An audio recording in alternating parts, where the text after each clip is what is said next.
Bismillah,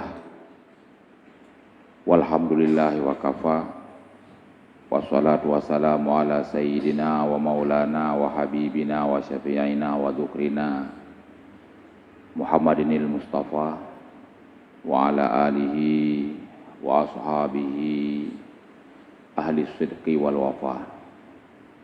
Ayuhan nas, ittaqullaha haqqa tuqatih wa la tamutunna illa wa antum muslimun. Qala Allah subhanahu wa ta'ala fi kitabihil karim wa huwa asdaqul qailin wa biqaulihi yahtadil muhtadun wa yata'idhu bihil muta'idhun. Na'udzu billahi minasyaitonir rajim. Bismillahirrahmanirrahim. Ya ayyuhalladzina amanu taqullaha haqqa tuqatih wa la tamutunna illa wa antum muslimun. Su'ilan Nabi sallallahu alaihi wasallam fil hadis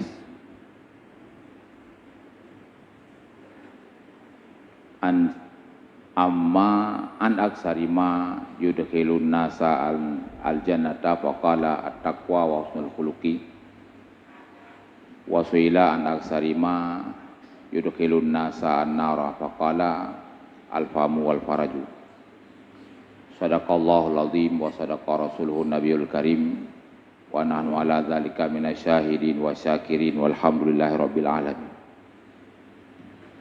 Yang Tuhan muliakan Imam Besar Khatib Masjid Agung Tungkusi Pantai Gelima, dan juga kepada segenap panitia masjid yang senantiasa berusaha untuk mengimarah serta memakmurkan masjid, juga kepada seluruh kura-kura Tuhan yang telah berhadir dalam rumah Allah pada kesempatan yang mulianya.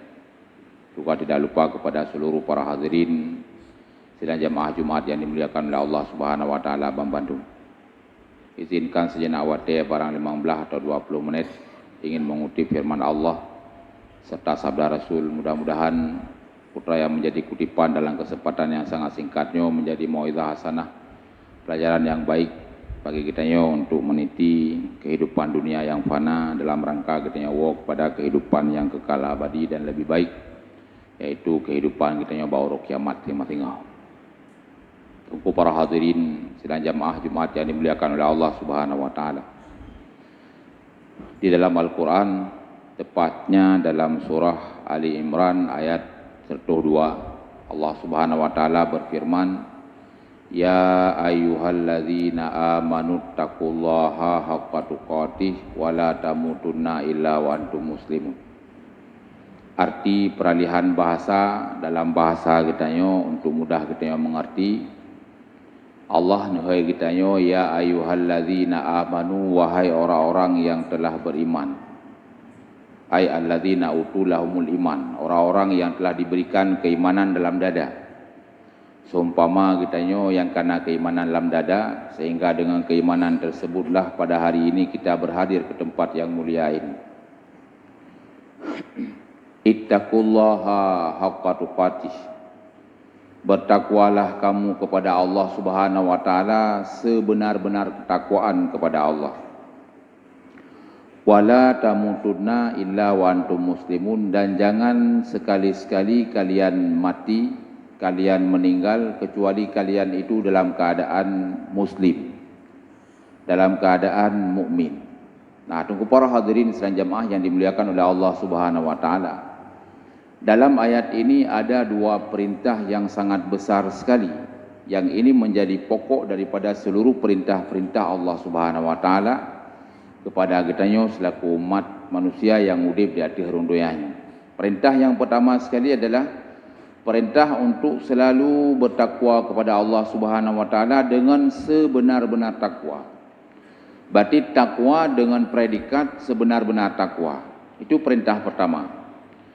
Dan yang kedua adalah perintah jangan sekali-sekali meninggal kecuali dalam keadaan muslim, dalam keadaan mukmin. Ini juga perintah yang sangat besar sekali dengan para hadirin. Bahkan karena mengingat bahwa untuk meninggal dalam kondisi muslim, dalam kondisi sebagai seorang mukmin, tidak ada seorang pun yang bisa menjaminnya. Hana orang yang sanggup dan mampu untuk menjamin bahwa seseorang itu meninggal dalam kondisi mukmin atau muslim. Jangankan sekaliber kita seorang-orang yang biasa, baik ini selevel kita yo, sekaliber para ulama-ulama, sekaliber orang-orang yang abid, orang-orang yang mulia kepada Allah dalam jumlah yang banyak, hana selagi kita yo. Mereka sendiri tidak bisa menjamin keselamatan iman pada saat mereka melintasi titik sakratul mauti. Ketika kita yang melintasi sakratul maut, hana muthiropih yang berani menjamin selamat iman. Berarti untuk para hadirin sedang jemaah dimuliakan oleh Allah Subhanahu wa taala, perintah yang kedua ini adalah perintah yang sangat rumit sekali. Dan mungkin untuk tercapai atau tidaknya nungkunya hana so kena tanggungjawab dan hana so kena pasti. Inilah dua perintah yang terkandung dalam surah Ali Imran ini ayat 102. Iaitu kukalian untuk sebagai bahan rujukan.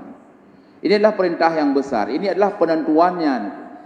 Dalam artian ketika dalam kehidupan dunia ini kita bisa berhidup, kita bisa hidup dengan penuh ketakwaan kepada Allah. Lagi yang benar pegang ketakwaan yang sebenarnya, maka kita pada hari kiamat akan bahagia. Namun sebaliknya di ketika ini tidak bisa diwujudkan, maka risiko besar mengancam kehidupan kita di hari akhirat yang kekal abadi. Sama juga dengan perintah kedua, ketika seseorang muslim pada saat dia meninggal, dia bisa membawakan iman, selamat iman dalam dadang, maka dia akan bahagia di hari kiamat nanti. Tapi sebaliknya, seandainya seorang muslim dalam kehidupan dia muslim, tapi ketika orangnya meninggal, iman tidak bisa selamat, maka bahaya besar mengancam kehidupannya di hari kiamat. Maka ini adalah merupakan pokok daripada seluruh perintah-perintah yang lain, karena ini adalah penentuan antara bahagia atau tidaknya seseorang di hari kiamat nanti. Untuk para hadirin sedang jamaah yang dimuliakan oleh Allah Subhanahu wa taala, dalam kesempatan ini saya ingin menguraikan, mengulas tentang masalah apa dan bagaimana yang disebut dengan ketakwaan sebenar-benar takwa. Kiban yang takun sebenar-benar takwa, sehingga kita akan mengejar, kita akan berusaha, berupaya untuk sampai pada predikat seperti ini, karena ini adalah dibebankan oleh Allah. Berarti yang tohjihile yang harus taturi, sehingga kita akan berupaya untuk ke arah itu. Maka dalam kesempatan ini saya punya keinginan hasrat untuk mengutip sebuah tafsir, yaitu tafsir daripada Ibni Abbas atau Abdullah bin Abbas. Beliau lebih sering disebut Ibni Abbas. Beliau adalah salah seorang mufassir yang sangat muktabar. Beliau adalah ponaannya Rasulullah sallallahu alaihi wasallam dan beliau didoakan oleh Rasul, Allahumma faqihu fid din wa 'allimhu ta'wil. Ya Allah, faqihkan anak ini, berikan pemahaman kepada anak ini dalam masalah agama dan ajarkan kepada anak ini takwil, tata cara mentakwilkan Al-Quran. Maka kemudian beliau tumbuh besar, kemudian menjadi ulama fikih, dan kemudian yang sangat terkenal sekali beliau menjadi mufassir, dan banyak sekali kutipan-kutipan dalam kitab-kitab tafsir dari pendapat-pendapat beliau. Karena menyertai tafsir dengan haba urung lain, nunggu kita tidak bisa pegang, kadang salah ya. Tapi setidaknya kalau kita mengutip pendapat dari beliau, ini sangat muktabar, diperhitungkan oleh para ulama. Apa yang menjadi definisi sebenar-benar takwa menurut beliau? Dalam pendapat beliau, beliau menyebutkan bahawa yang disebutkan dengan sebenar-benar takwa itu ada 4 kategorinya. Yang mungkin terjadi kalian apakah kita masuk satu di antaranya atau mampu bohana bagainya. Yang pertama sekali adalah ayati Allah wa la ya'si. Yang kedua adalah wa ay yashkura wa la yaghfura. Yang ketiga adalah wa ayyadhkura wa la yansa, dan yang keempat adalah wa ayya'budallaha kama yanbaghi. Ada 4 kriteria seseorang itu baru dia dianggap sebagai orang yang bertakwa dengan sebenar-benarnya, harus napet boh ketentuan ji. Angin trip pukul camang atau hana. Yang pertama sekali adalah ayati Allah wa la ya'si. Dia taat kepada Allah Subhanahu wa taala, selalu taat kepada Allah, wa la ya'si, dan dia tidak pernah bermaksiat. Tarfata ainin, sekecup mata pun. Sabe-sabe dalam taat engkau per detik dalam udip engkau taat sabe-sabe. Hana pernah maksiat ke Allah, mesiat mata api, mesti klip mata bahasa ni. Tarfata ainin, sabe-sabe dalam taat. Hana pernah maksiat. Siapa mungkin selevel kita nunggu para hadirin ku hana truk bakenan dalam kehidupan kita sehari-hari sebagai orang-orang yang hidup di penghujung zaman, seringlah kita melakukan dosa, cuman tinggal saja ke hubud atau rai. Dosa tetapna ataupun jumlah yang berbeda dengan itu. Yang jelas kita bermaksiat kepada Allah dalam keadaan-keadaan tertentu. Nah maksiat bagi tanya nunggu hana ba mata na ba abah dengan mengupat. Hana abah dan hana mata mungkin ada di hati dengan adanya rasa hasud. Pokoknya dalam keadaan-keadaan tertentu nama maksiat bagi tengok. Hana maksum tidak terpelihara daripada dosa. Maka di kriteria pertama kita gugur hana truk tengok. Hanjir takut uru-uru yang betul-betul takwa. Kemudian kriteria yang kedua adalah wa yashkura wa la yakfura, bahwa dia bersyukur kepada Allah dan dia tidak pernah kufur kepada Allah. Lawan syukurlah kufur. Hana pernah kufur kepada Allah. Definisi daripada syukur sering disampaikan dalam kitab-kitab oleh para ulama, itu adalah sarful abdi jami'a ma anamallahu ilaihi ila ma khuliqa li ajlihi, mempergunakan seorang hamba seluruh nikmat yang telah diberikan oleh Allah Subhanahu wa taala kepadanya kepada peruntukan nikmat itu masing-masing. Tak pakai nikmat yang kena bila Allah lagi yang niyu oleh Allah. Nikmat harta, pergunakanlah nikmat harta itu sesuai dengan arahan Allah, infak sesuai dengan ketentuan syariat.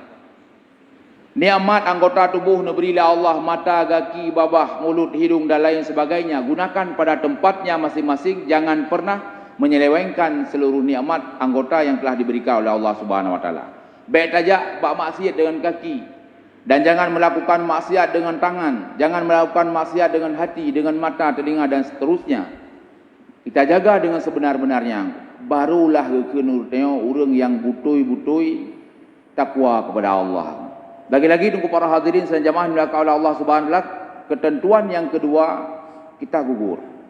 Mungkin kita alhab nungku tangi yang nungku lam masing-masing nungku hana merumpok ketentuan yang kedua. Tidak selalu kita bersyukur, dalam artian ada waktu-waktu tertentu di mana anggota tubuh kita ini bermaksiat kepada Allah. Yang kedua.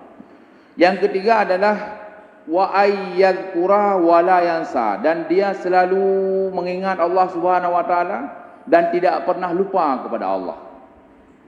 Lagi-lagi mungkin kita yang hana termasuk di dalam jihku. Sabe-sabe ingat ke Allah ku per detik kehidupan, dia selalu ingat kepada Allah Subhanahu wa taala dan tidak pernah lupa. Mungkin kita orang awam, kita orang biasa akan menganggap sang hana urang modelnya. Padahal urang tinggal ke sabi-sabi ke Allah Taala, ku kena ciciat ke pegahaban ku. Nah, itu mungkin pemahaman yang belum sampai pada tingkatannya, pada puncaknya. Bagi orang-orang yang golong truk, aku akan memvonis seperti ini. Tapi bagi orang-orang yang mereka sudah berusaha sekuat tenaga mereka untuk mengingat Allah Subhanahu wa taala dengan berzikir dalam jumlah banyak, nyan urangnya dalam perdeti udip ketingat ke Allah Taala dengan para hadirin. Yang kian tujuan ku urang yang para ulama, urang yang kali hebat, yang katib kali gebet mendum kamalim ku gak tamang lang kalun. Kita meng tiap puasa ku kita meng sampai tu balik mengkawin mentang kita meng ku. Dia meratib sebanyak-banyaknya. Kenapa? Tujuannya adalah supaya ratib atau zikir tersebut menyatu dalam jiwanya, dalam hatinya, ada api tengah kepegah abang urang tinggal dekat Allah. Dan walaupun jaitat urang yang usaha lagi yang hana mandum urang truk, hanya sebahagian kecil sekali yang truk kenan ada api tengah kepegah abang kita yang para hadirin, hati gaknya tetap mantang konsen teringat kepada Allah Subhanahu wa taala. Kitanya dalam kriteria ketiga hana truk tunggu. Kita jangankan mengingat kepada Allah dalam sepanjang kehidupan, dalam per detik kehidupan, lam tengah ta ibadat, lam tengah ta salat, hana tinggal dekat Allah. Bahkan tengah puncak zikir, tengah ta tahlil, la ilaha illallah, la ilaha illallah, kita tidak ingat kepada Allah Taala. Kita tidak teringat kepada Allah Subhanahu wa taala. Hana tinggal. Lagi contoh huruf meratib ba tamadiyah kan, ba tahlilan huruf meninggal. Ratib itu dan juga la ilaha illallah, la ilaha illallah. Mungkin hati kosong. Kalau dicak-dicak babintih kira tidak ingat sedikit pun kepada Allah. Jangankan di luar zikir, sedang berzikir tidak ingat Allah Subhanahu wa taala. Hana ruh tengok. Yang keempat, yang terakhir adalah wa ya'budallaha kama yanbaghi. Dia menyembah Allah Taala seperti layaknya. Nah, ini besar sekali para hadirin. Tak sembah Allah, tak ibadah ke Allah lagi yang layak. Bicara kelayakan menyembah Allah, tidak ada yang layak selain menggunakan waktu 24 jam itu, bahkan boleh dah tamah di atas 24 jam. Golom save ibadah kepada Allah, golom layak itu. Dengan sekian nikmat yang kita terima daripada Allah Subhanahu Wa Taala per detik kehidupan kita nungku, nikmat nafas, nikmat dia kemalan nungku, nikmat tegar tu urang yang kas stroke nungku para hadirin bunuh bang gebedah nungku hakah hanje le gebedah. Nikmat kita bisa menarik nafas urang yang kas sesak bunuh nungku kah hanje le tarik nafas kai mai rumah sakit, kai pasang nebul, kai pasang oksigen nungku dengan segala daruratnya. Besar sekali nikmatnya. Hai dah bilang dupnan nikmat, curahan nikmat yang kita terima per setiap saat. Bagaimana layaknya kita berubudiah? Hanya jawaban lain. Jawabannya adalah 20 jamnya payah tak pakai ke ibadah kepada Allah golom sim. Dan hari ini jangankan 20 jam, 5 minit guyo dua lang ke masjid, naik pegah ku khatib ku trip ku khutbah. Yan ku khatib pegah apa memang belah minit ku trip ku khutbah ku khatib. Hai kedua lang ke masjid. Karena na pahala idika dan seterusnya. Ya. Halaruh katanya aku kembali dalam persyaratan yang keempat. Kita tidak sanggup beribadah kepada Allah habis. Siapa yang sanggup? Orang-orang yang telah tahu bagaimana caranya mengalihkan seluruh kegiatan yang biasa menjadi ubudiah kepada Allah. Ubena buat yang tak buat berjaya ibadah. Kiban cara itulah caranya adalah dengan ilmu. Minta ilmu kiban cara buat yang buat dunia tapi berjaya ke buat akhirat menjadi ibadah. Tuku para hadirin sedang jamaah yang dilakukan oleh Allah Subhanahu Wa Taala, kesimpulan di atas leboh persyaratan yang persyaratan yang disampaikan oleh Ibni Abbas sayang. Gedanya hana truk kenan. Tapi walaupun kita tidak sampai ke sini, tidak sampai kepada kriteria tersebut, setidaknya anku kitanya na tajak ba jalannya ada pihana truk ba ujung sampai truk kitanya je kurang yang betul-betul takwa. Setidaknya kita adalah orang yang mencari jalan untuk bertakwa kepada Allah walaupun hana truk ba ujung para hadirin. Itu kesimpulan yang pertama telefon ku datang pembahasan tersebut. Tuku para hadirin sedang jamaah dilakukan oleh Allah Subhanahu Wa Taala. Berarti munyong truk lagi yang kahan truk. Setidaknya ada usaha, ada upaya bagaimana menumbuhkan rasa ketakwaan dalam jiwa. Maka dalam kesempatan ini ulun tuan ingin ulun kutip satu pendapat daripada sebahagian besar para ulama yang menyatakan bahawa inna mimma yajlibu taqwa khamsatun. Sesungguhnya bahawa yang sebahagian daripada yang bisa menarik ketakwaan daripada hati seorang manusia itu adalah ada 5 perkara. Nah 5 bohal kata sebahagian ulama yang bisa menarik ketakwaan dalam jiwa. Ada pihan truk ba ujung tungku setidaknya na pondasi ketakwaan yang selalu kita usahakan, kita upayakan. Yang tengku al-awwal yang pertama adalah at-tafakkuru fi qadri hissati dunya wal akhirah. Seorang muslim itu dia harus selalu senantiasa berfikir tentang kadar kepentingan bahagian dunia dan bahagian akhirat. Habis-habis mendapat cengku, habis-habis tak fikir seberapa pentingkah kebutuhan materi untuk dunia kita, ya, seberapa pentingkah pahala untuk kehidupan akhirat kita. Dupna kadar perle nungku materi lam taudipnya nungku baik sampai ruh hata harum ba perle materi yang anak kita butuh, ya.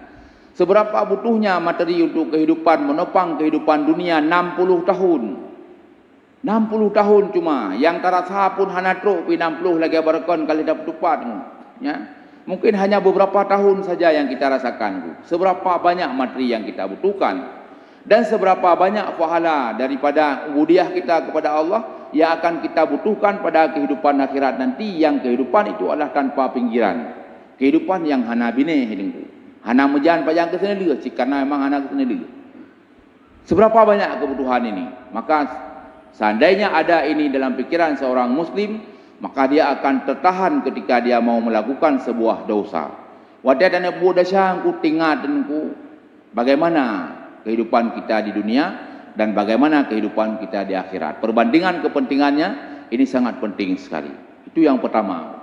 Mengaitimuh takwa, landasan ketakwaan itu harus ada. Mahan terlalu berani kita melakukan dosa kepada Allah. Paling yang ngaitibik lah abah nku hana puah hana datang perut li nku sehingga huruf kiamat tak fikir.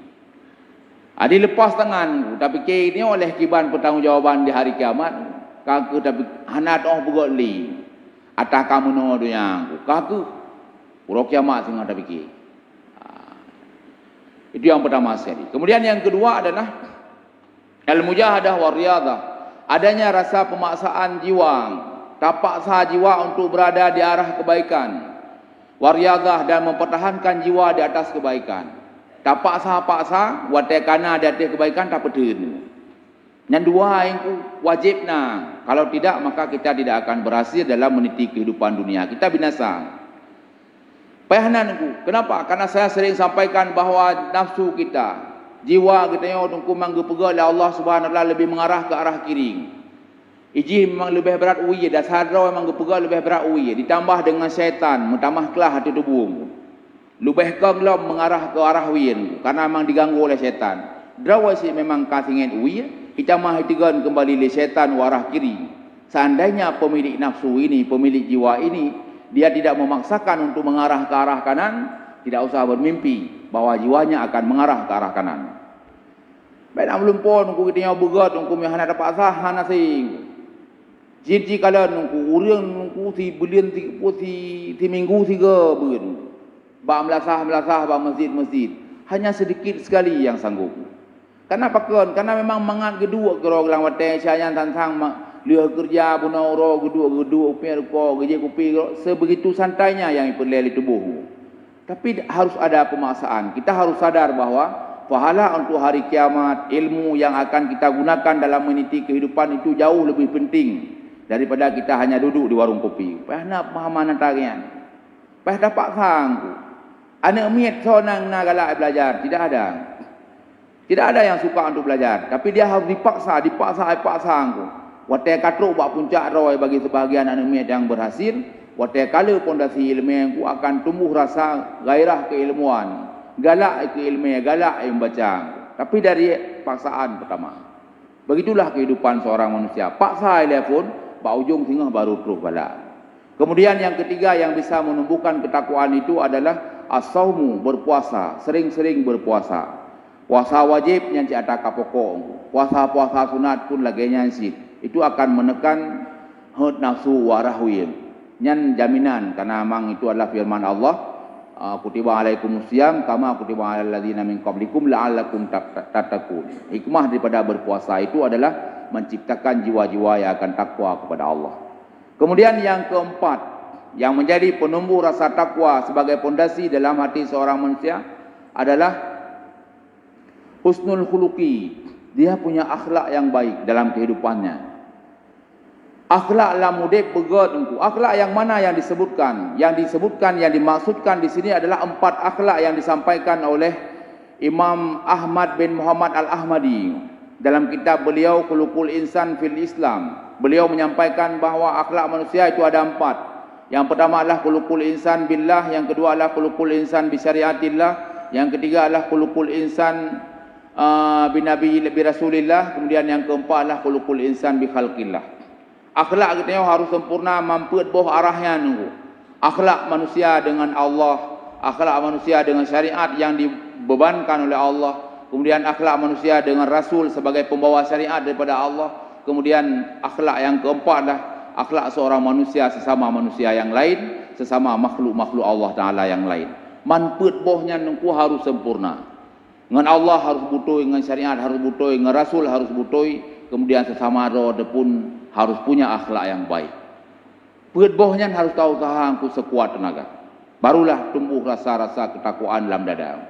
Kemudian yang terakhir adalah ittiba'un nabi. Adanya keinginan yang kuat daripada seseorang untuk mengikuti Rasulullah sallallahu alaihi wasallam, mengikuti Nabi Muhammad sallallahu alaihi wasallam. Dalam artian untuk para hadirin, nahud dalam arti kita yang kiban yang gudep Nabi long menal long udep. Bagaimana caranya? Otomatis karena mengikuti Rasul, kita harus mempelajari bagaimana kehidupan Rasul.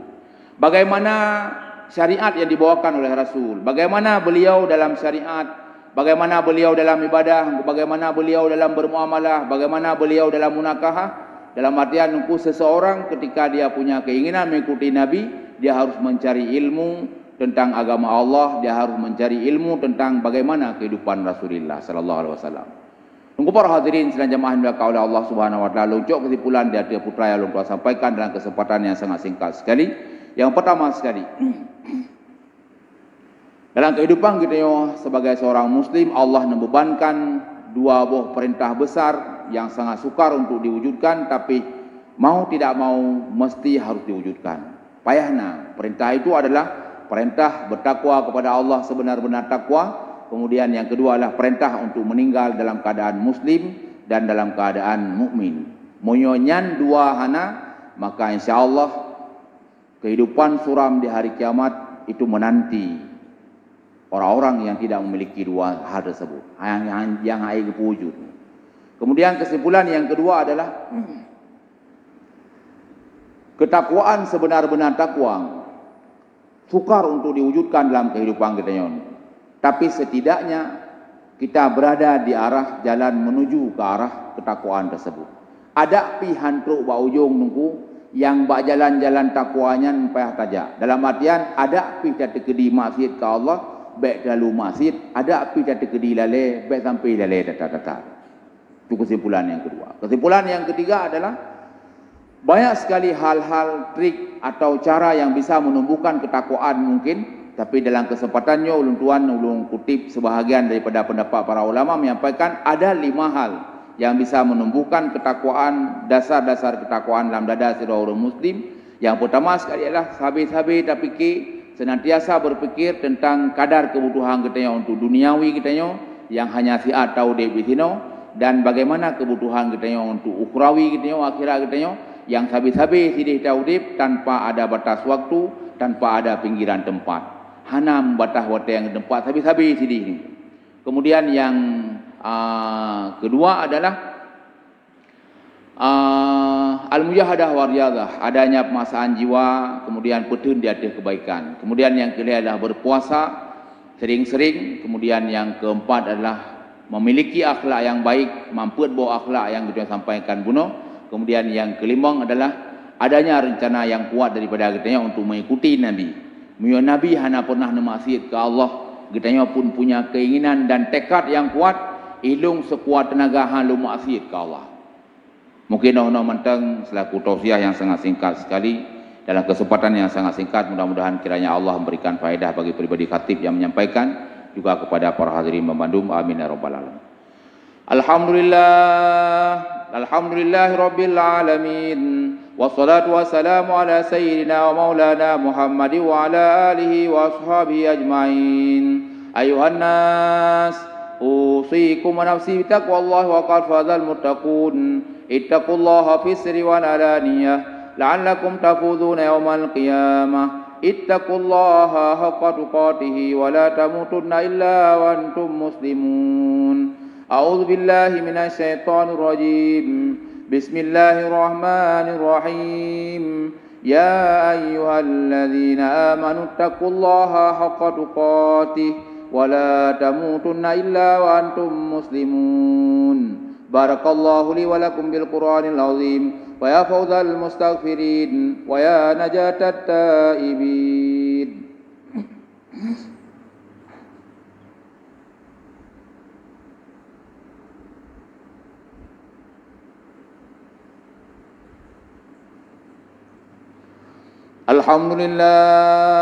Alhamdulillahilladzi amarna bittaqwa wa nahana 'anit ittiba'il hawa wa nusalli wa nusallimu ala sayyidina Muhammadin alladzi la yantiqu 'anil hawa in huwa illa wahyun yuha wa ala alihi wa ashabihi man syubihu bi anjumin fil ihtida.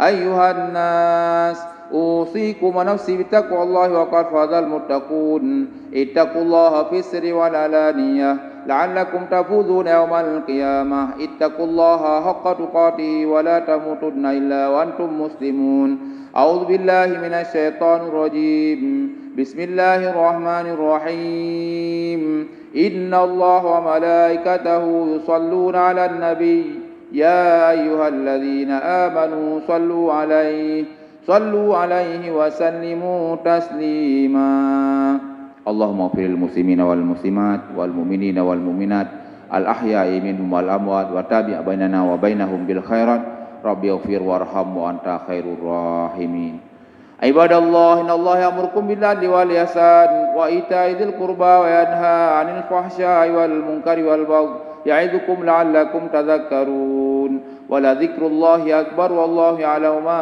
تصنعون أقم الصلاة